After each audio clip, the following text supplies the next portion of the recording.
Heartland Amusement Park is closing for the last time.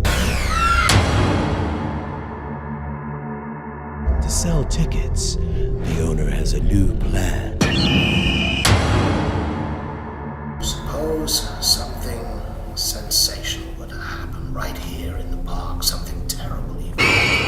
Everybody would want to come here to be in the place where it happened.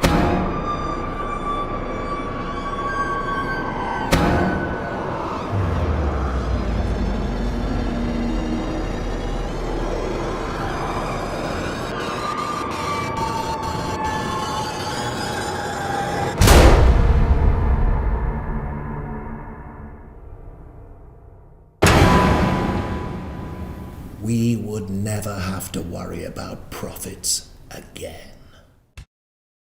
My special guest is local Pennsylvanian filmmaker Cary Hill for that badass 80s throwback, old school, slasher, Scream Park. Cary, how are you?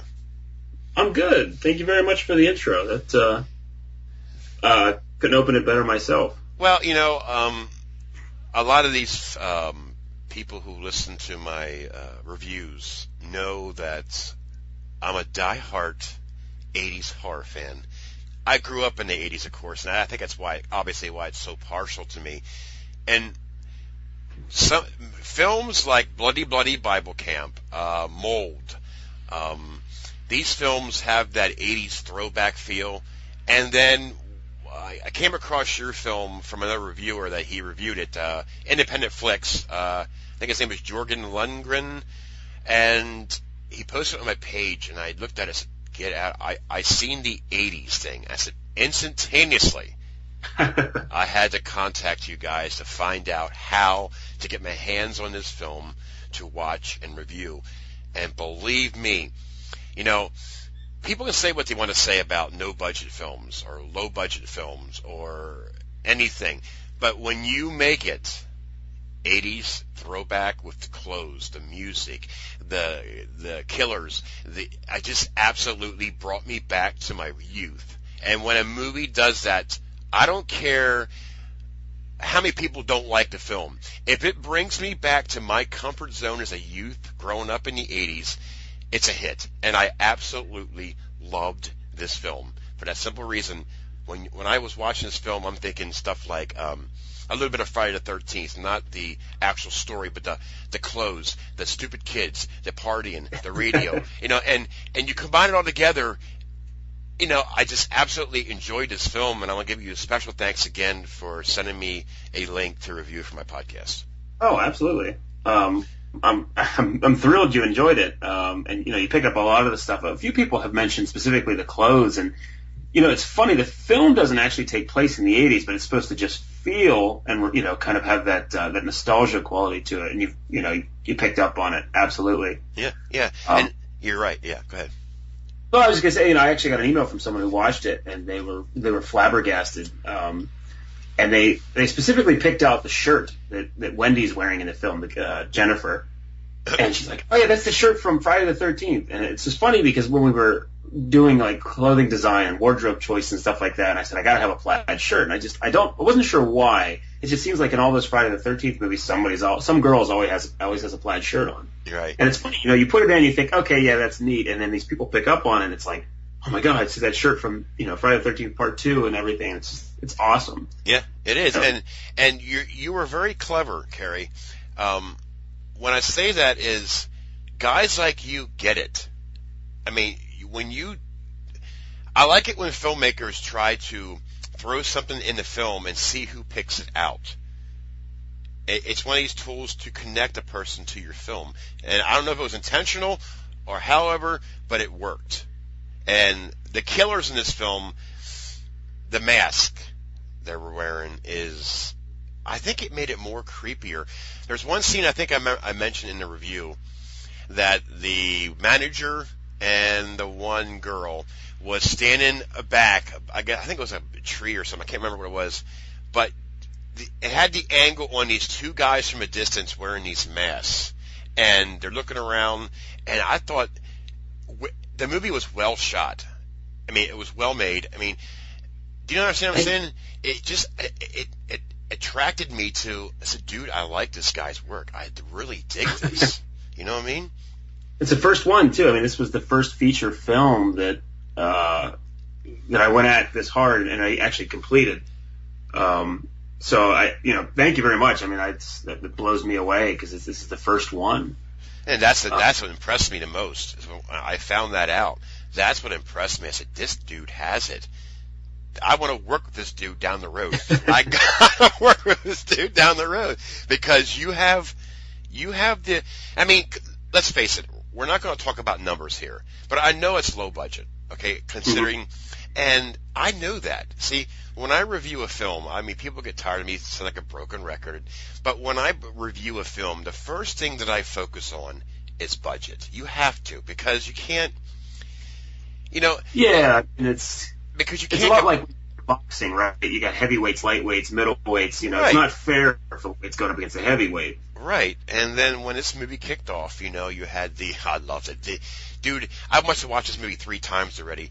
I have friends come over, and real close friends of mine that I grew up with, going to school, and we all like the 80s horror. It's like, dude, check this out. I mean, obviously it stays in my house, whatever. So check this out. And they loved it because it brought us back to when we're younger. I mean, it might, like you said, it wasn't supposed to be that era, but the clothes and all. I mean, we're like, dude, you remember this? It's like it's just an amazing accomplishment that you pulled off here. Which that reminds me, I have to do a review for you on the IMDb. I don't like to write, but I'll do something for you because it's awaiting 5 votes too. But now, what has the reception been so far? As far as you had this was being screened, correct? Yeah, we had our Pittsburgh premiere. Our hometown premiere was January 6th here in Pittsburgh. And we had one world premiere at Conneaut where we actually filmed it. That was on Halloween night last fall. And the film wasn't 100% complete done then. So we've had 2 official screenings so far. And, we sold out both houses, which was awesome. Nice. Especially the Pittsburgh house was a big theater. There's this place called the Hollywood Theater in Dormont, which is in southern Pittsburgh. And, it's a 300-seat house. And one of my guys on my crew had told me the story that, when we open the doors and I'm there to take tickets and greet everybody, the manager of the theater told the assistant manager, you can go home for the night. It's just this tiny little local horror film. And we sold out the house. This mob of people show up. The doors burst open. The popcorn line is like literally 50, 60 people deep. And we had to start the movie 30 minutes late because there were so many people, right? So, and after that, I try to talk to everybody. Everybody comes up and wants to tell me, what they thought and everything like that. But it's been overwhelmingly positive. Wow. It was hard. It was very hard to watch the movie in the theater for me because I want to just hide in the back or go, It's terrified. Typical filmmaker. Typical. Yeah, I know, and it's rough, and my wife will tell you I sweat bullets through the whole thing, and I'm, my shirt's soaked because I just, what if they don't like it? What if they want their money back? But it's been overwhelmingly positive. Standing ovation at the end of the Pittsburgh one.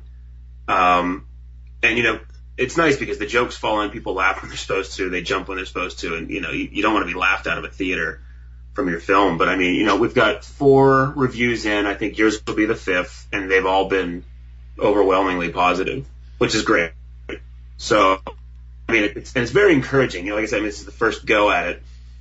Right. And it's been a ton of work, ton of work, and I'm, proud of everybody who worked on it. But the fact that it's being received so well, particularly among the horror community, because these are the people that I want to, I'm looking for, acceptance from these folks. But it seems to be going rather well. So I'm curious to see with IMDb voting now open, so people can rate it. I'm curious to see how it does. Yeah. Now, are you looking for reviewers still?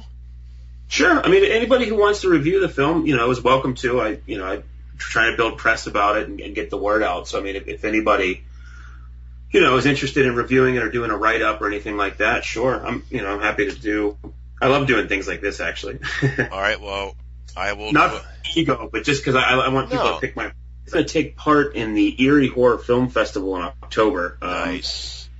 That's pretty much a done deal. Now, just the remainder is whether or not we're going to be judged or not as part of the actual festival versus just screening there. So Submissions have gone out to them, and that's going out to there's a couple big ones in Chicago, Atlanta that we're going to try to enter in and compete in terms of film festivals. And then as far as screenings go, we just did one in Jersey. Actually, I think I probably went right past where you were. We drove out to Jersey last weekend, my assistant director and I, and we screened it at a club just outside of New York City. Oh, wow. And, at this point, just reaching out to, people like yourself that are, know a theater in their city that would be interested in screening it and kind of help building buzz, because I'm happy to take it around. If a theater will take us and screen it, let's do it. Right. I've had a couple places turn us down, various reasons. One of the big ones is the film isn't rated, and you get these commercial theater chains that are owned by corporations and all this stuff, and they cannot screen not unrated films, and so we can't get in there. So these little local movie houses are kind of our target, right? The Hollywood Theater in Dormont was perfect. It's a gorgeous, remodeled, renovated, one-screen show house. And it's great because it's retro. It has this retro facade on the front and a retro ticket booth, everything like that. And I'm like, this is perfect. You can show an 80s film, 80s-esque horror film in a theater like this. It's wonderful. Right. Love to do it in state, out of state, wherever. Yeah. So, and also, I have a festival for you if you're interested. Check out Horror Find. They're in Gettysburg. Oh, you know what? I'm looking at that one, actually. I want to do it because Ogre is a regular there. Right. And I think Doug Bradley was there last year, too, and so I'd love to team up with those guys again. Even if we don't screen, I'm looking at least set up. That's right. He was there, because I was there. Doug Bradley was there. That's right. Yeah. And so there's going to be one, there's our big Pittsburgh one in September, which is Horror Realm. And Doug Bradley's been a regular at that one, and there's discussion of, I had asked them they should bring out Ogre, and we can have kind of a Scream Park reunion and headline the thing and, screen the movie and have these two guys there. So, we're working on it. Ogre's kind of tough to pin down. He's very busy. He's putting out a new album. Skinny Puppy has a whole new album coming out, and so he's been bogged down with that. And Doug Bradley's back in the UK for a couple months. He goes back and forth. Right. That's cool. So, yeah, I'll do what I can to help. I know. Great. I'm happy to screen it wherever. Anybody who wants to show this thing in terms of a theater where we can set up shop, sell tickets and do the shebang. I'm happy to make a big event out of it. I will, or even a place to be able to purchase the film on your site. Do you have a site like that yet, or not yet? Yeah, actually, if you go to screamparkmovie.com, which is our main webpage for the film, we're selling DVDs off the site. So we're self-distributing it at this time, but of course, the search goes on for conventional distribution. Good. I'm working as diligently as I can to sort of get out of the United States, get the film out. There's a lot of people in Europe, particularly, that are almost desperate. They're dying to get this film. We're very big in the UK. Yes. And we have a fan, a young girl in Greece who is a huge, huge fan of ours, and she sent me an email begging me, please let me know when it's available in Greece. And I'm like, I'm trying to get the United States first, the home country, but I'd love to get it out into the UK as soon as possible, or, just all of Europe, anywhere in the world. Yep. Because, horror fans are global. Oh, definitely. Definitely. And I think the more reviews that you get, the more the virus spreads. The more the virus spreads, then the better chances of getting a distributor deal. It might not be the greatest deal in the world, but if it's something that you can get it out there for people to see, then it helps you out to your next film. Absolutely. And the internet has been very kind to us. And I think about it, for what we made the film for and how we got it done and how we got financed with Indiegogo and Kickstarter. And, it may not have happened if it weren't for the internet and a lot of the technical innovation, social media and everything like that. So, a lot of people have found us like you, and all the people that follow us on Twitter and Facebook and everything like that have found us, through the internet. And It's a global thing, and it's awesome. I get emails from people all over the world about the film, which is just too cool. That's excellent. That's great to hear, And I want to thank you for coming on, and I really want to thank you and Telecast as well. They did a fantastic job in the film, and it's a movie that's well worth a watch. So for all you listeners out there that likes the 80s horror, even the 80 or an 80s throwback, or even the 80s style film, definitely check out Scream Park down the road. If you want to buy a copy, you can go to Scream Movie. Yeah, ScreamParkMovie.com. Exactly. ScreamParkMovie.com. You can go there. You can buy your copy right there. Go for it. I'm telling you, gruesome won't steer you wrong. And Cary, thanks a lot for coming on the Voice of Horror Radio. I really appreciate your time. It's a fantastic film, and I'm looking for the best for your future projects and for this film to really become a virus on the internet. I'm trying, man. I'm legally. hoping for it. Legally. Of course. But anyways. Yeah, keep tabs on us, man. I mean, you know, it was a very talented casting crew, and, you know, these guys are already, you know, out searching for the next big gig, and including myself here. Working on this film, I've got my day job, but I, you know, definitely want to get back into the arena. This film took me 2 years, almost exactly. It took me about 20 months from script to completion, to the point where we could, you know, actually release it and premiere it. So, labor of love, absolutely. It's just a really, really long time. So I'm hoping that, you know, and with that, you learn a lot. You learn what to do, what not to do, what works, what to stay away from. And so hopefully the next one doesn't take anywhere near as long. And, you know, bring back the slash. That's what I'm although, you know, it's funny because we originally, one of the early marketing campaigns that we were discussing to attempt to sort of garner attention for the film and raise money and everything was the banister of Save the Slasher.